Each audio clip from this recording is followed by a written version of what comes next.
அன்புள்ள குடும்பத்தினரே, கிறிஸ்து எங்களுடன் இருப்பாராக.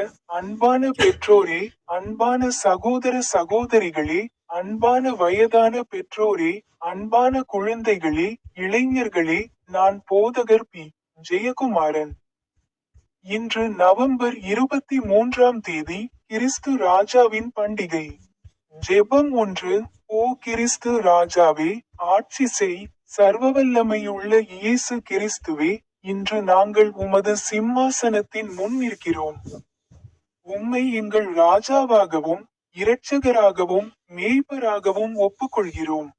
இருளிலிருந்து ஒளிக்கு எங்களை அழைத்தவர், கட்டுப்பாட்டிலிருந்து எங்களுக்கு விடுதலை அளித்தவர், பாவத்திலிருந்து எங்களை விடுவித்தவர் நீங்கள்தான்.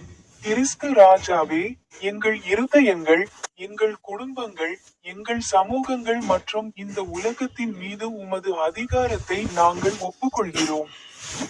பயம் இருக்கும் இடத்தில் எங்களுக்கு அமைதியை கொடுங்கள். பிரிவினை இருக்கும் இடத்தில் எங்களுக்கு நல்லிணக்கத்தை கொடுங்கள். வெறுப்பு இருக்கும் இடத்தில் அன்பின் ஆட்சியை நிறுவுங்கள். உமது ராஜ்யம் உண்மை, நீதி, கருணை, பணிவு மற்றும் கிருபையின் ராஜ்யம். மக்கள் எங்களை பார்க்கும்போது உமது மகிமையையும் உமது ஒளியையும் உமது அன்பையும் அடையாளம் காணும் வகையில் நாங்கள் வாழ்வோம். இயேசுவே, இன்று, நாளை, என்றென்றும் நாங்கள் உம்மை எங்கள் ராஜாவாக அறிவிக்கிறோம். எங்கள் சித்தம் அல்ல, உம்முடைய சித்தம் நிறைவேறட்டும். ஆமென். முதல் பைபிள் வசனத்தை சொல்லுங்கள். சங்கீதம் 100, வசனங்கள் 4 மற்றும் 5. அவருடைய வாசல்களை நன்றியுடன் நுழையுங்கள், அவருடைய முற்றங்களை புகழ்ந்து நுழையுங்கள். அவருக்கு நன்றி செலுத்துங்கள், அவருடைய நாமத்தை ஸ்தோத்திரியுங்கள். ஏனென்றால் கர்த்தர் நல்லவர். அவருடைய இரக்கம் என்றென்றும் நிலைத்திருக்கும், அவருடைய உண்மை தலைமுறை தலைமுறையாக நிலைத்திருக்கும். பொருள்: கடவுளின் பிரசன்னத்தில் நுழைவதற்கான சரியான வழி நன்றியுணர்வுடன் என்பதை இந்த வசனம் நமக்கு கற்பிக்கிறது. நாம் அவரது பிரசன்னத்தில் புகார்களுடன் அல்ல, நன்றியுடன் நுழைய வேண்டும்.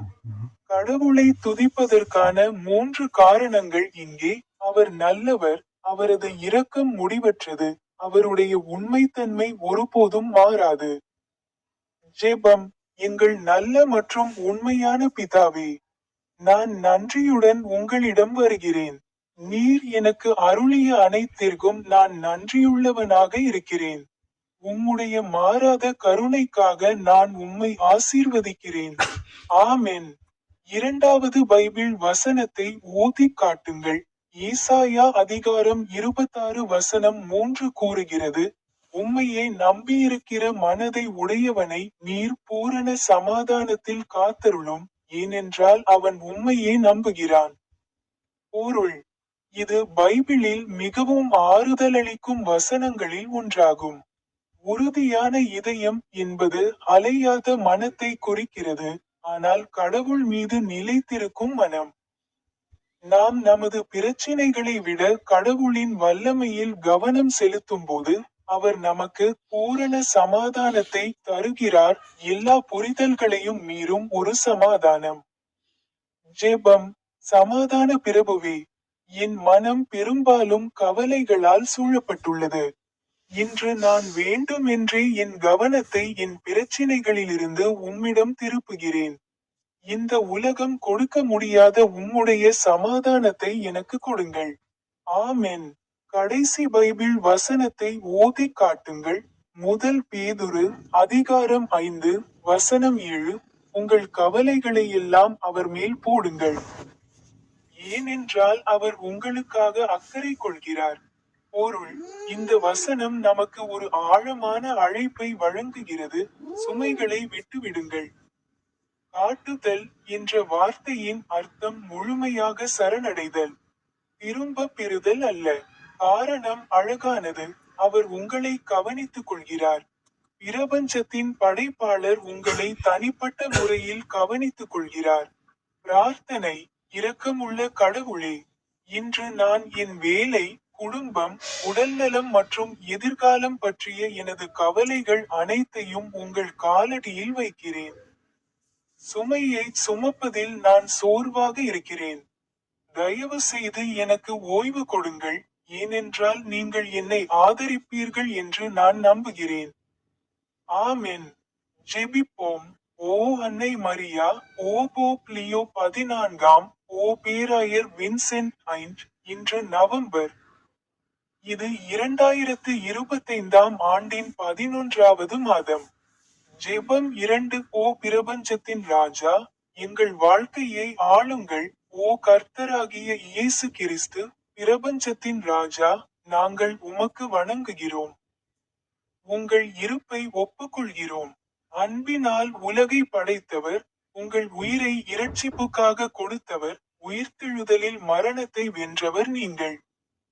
உங்கள் பெயரில் சக்தி இருக்கிறது. உங்கள் குரலில் அதிகாரம் இருக்கிறது. உங்கள் அன்பில் எல்லையற்ற கருணை இருக்கிறது.